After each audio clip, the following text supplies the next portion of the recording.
नमस्कार मित्रों, आज मैं आप लोगों के लिए लेकर आया हूं सर्वोच्च न्यायालय टॉपिक से पार्ट 2 वीडियो, जो विभिन्न एग्जाम में पूछे गए टॉप सेलेक्टेड क्वेश्चन हैं और आने वाले एग्जाम के लिए भी बहुत महत्वपूर्ण हो सकते हैं। तो अंत तक इस वीडियो में मेरे साथ बने रहिए और आप लोग खुद भी इसका आंसर दे सकते हैं अगर आता हो तो चलिए देखते हैं आज का पहला क्वेश्चन। सर्वोच्च न्यायालय का न्यायाधीश कितनी आयु तक कार्यरत रहता है? इसका राइट आंसर हो जाएगा ऑप्शन नंबर डी, इनमें से कोई नहीं, क्योंकि सर्वोच्च न्यायालय का न्यायाधीश 65 ईयर तक कार्यरत रहता है। नेक्स्ट क्वेश्चन है, सर्वोच्च न्यायालय के न्यायाधीशों को उनके पद से केवल किन प्रमाणित आधारों पर हटाया जा सकता है? इसका राइट आंसर हो जाएगा ऑप्शन नंबर सी, उपयुक्त दोनों, कदाचार और असमर्थता प्रमाणित होने पर। यह भी याद रखना है कि न्यायाधीशों को केवल महाभियोग द्वारा संसद के दोनों सदनों के 2/3 बहुमत से पारित प्रस्ताव के आधार पर ही राष्ट्रपति द्वारा हटाया जा सकता है। राष्ट्रपति द्वारा हटाया जा सकता है, ये याद रखना, ये भी इम्पोर्टेंट है बहुत। और कितना बहुमत? तो 2/3 बहुमत पारित करके।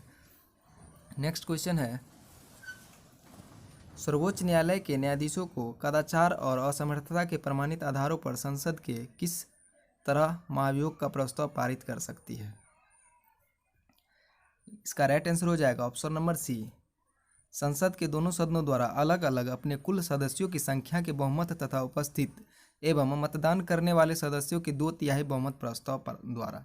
इसका कोई क्वेश्चन का चर्चा भी पीछे हम लोग अभी किए हैं कुछ देर पहले। नेक्स्ट क्वेश्चन है, सर्वोच्च न्यायालय के न्यायाधीशों के विरुद्ध महाभियोग का प्रस्ताव पारित हो जाने पर पदच्युत का आदेश कौन जारी कर सकता है? इसका राइट आंसर हो जाएगा ऑप्शन नंबर बी, राष्ट्रपति। नेक्स्ट क्वेश्चन है, सर्वोच्च न्यायालय के किस न्यायाधीश के विरुद्ध मई 1993 को लोकसभा में लाया गया महाभियोग प्रस्ताव असफल रहा? इसका राइट आंसर हो जाएगा ऑप्शन नंबर सी, न्यायमूर्ति वी रामास्वामी। ये भी याद रखना है कि उस समय वह पंजाब और हरियाणा के चीफ जस्टिस थे।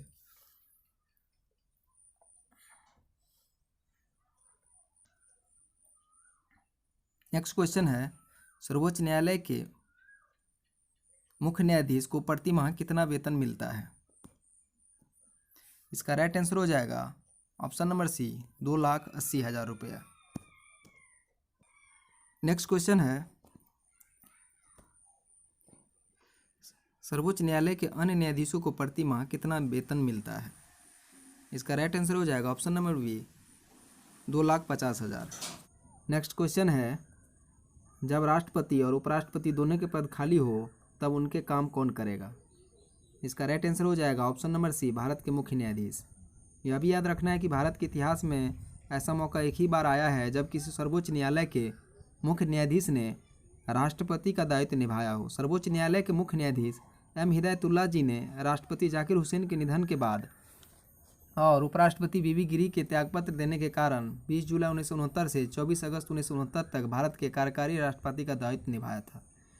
नेक्स्ट क्वेश्चन है, निम्नलिखित में से भारत के किस मुख्य न्यायाधीश ने राष्ट्रपति के रूप में काम किया है? इसका राइट आंसर हो जाएगा option number A, justice M Hidayatullah. Next question है, सेवानिवृत्ति के पश्चात सर्वोच्च न्यायालय के न्यायाधीश वकालत कर सकते हैं? इसका राइट आंसर हो जाएगा ऑप्शन नंबर डी, किसी भी न्यायालय में नहीं। नेक्स्ट क्वेश्चन है, सर्वोच्च न्यायालय के अधिकार क्षेत्र में वृद्धि करने का अधिकार किसे प्राप्त है? इसका राइट आंसर हो जाएगा ऑप्शन नंबर सी, संसद को। नेक्स्ट क्वेश्चन है, सर्वोच्च न्यायालय के न्यायिक कामकाज के लिए किस भाषा का प्रयोग किया जाता है? इसका राइट आंसर हो जाएगा ऑप्शन नंबर सी, हिंदी व अंग्रेजी दोनों का। नेक्स्ट क्वेश्चन है, सर्वोच्च न्यायालय की किस संस्था का निरीक्षण कर सकता है? सर्वोच्च न्यायालय किस संस्था का निरीक्षण कर सकता है? इसका राइट आंसर हो जाएगा ऑप्शन नंबर सी, अधीनस्थ न्यायालय। यह भी याद रखना है कि भारतीय संविधान के भाग 6 में अनुच्छेद 233 से 237 तक अधीनस्थ न्यायालयों से संबंधित है, जो उच्च न्यायालय के अधीन होते हैं तथा इनका गठन राज्य अधिनियम कानून के द्वारा होता है। नेक्स्ट क्वेश्चन है, भारत में न्यायपालिका क्या है? स्वतंत्र है, संसद के अधीन है, राष्ट्रपति के अधीन है, प्रधानमंत्री के अधीन है, क्या है? तो इसका राइट आंसर हो जाएगा ऑप्शन नंबर ए, स्वतंत्र है। यह भी याद रखना है कि न्यायपालिका किसी भी जनतंत्र के 3 प्रमुख अंगों में से एक है। अन्य 2 अंग है कार्यपालिका और व्यवस्थापिका। भारत की स्वतंत्र न्यायपालिका का सिर्फ शीर्ष सर्वोच्च न्यायालय है, जिसका प्रधान मुख्य न्यायाधीश होता है। नेक्स्ट क्वेश्चन है, भारत में न्यायपालिका का स्वरूप कैसा है? इसका राइट आंसर हो जाएगा ऑप्शन नंबर बी, एकीकृत। यह भी याद रखना है कि भारतीय संविधान के तहत त्रिस्तरीय न्यायपालिका की व्यवस्था की गई है, जिसमें सर्वोच्च न्यायालय, उच्च न्यायालय और स्थानीय स्तर पर जिला अदालतें हैं। न्यायपालिका स्वतंत्र एवं मजबूत व्यवस्था है जो संविधान और नागरिकों के मूल अधिकारों की संरक्षक के तौर पर जाना जाता है। वेरी वेरी इंपॉर्टेंट, ये भी याद रखना है आप लोगों को। नेक्स्ट क्वेश्चन है, राष्ट्रपति और उपराष्ट्रपति के निर्वाचन के विवाद के मामलों को किसको प्रस्तुत किया जा सकता है? इसका राइट आंसर हो जाएगा ऑप्शन नंबर सी, भारत का उच्चतम न्यायालय।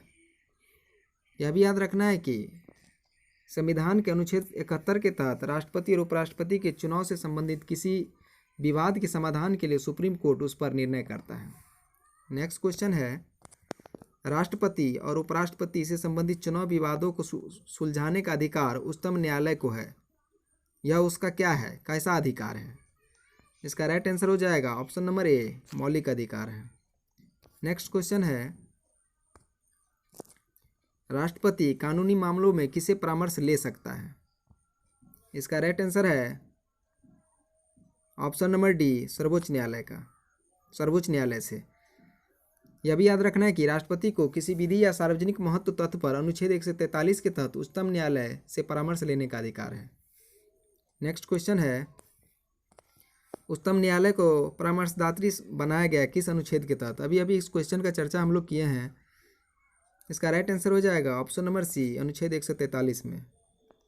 नेक्स्ट क्वेश्चन है, न्यायालय पुनरावलोकन का अधिकार किससे है? इसका राइट आंसर हो जाएगा ऑप्शन नंबर बी, उच्चतम न्यायालय को। न्यायिक पुनरावलोकन से तात्पर्य न्यायालय की उस शक्ति से है जिस शक्ति के बल पर वह विधायिका द्वारा बनाए कानूनों, कार्यपालिका द्वारा जारी किए गए आदेशों तथा प्रशासन द्वारा किए गए कार्यों की जांच करती है।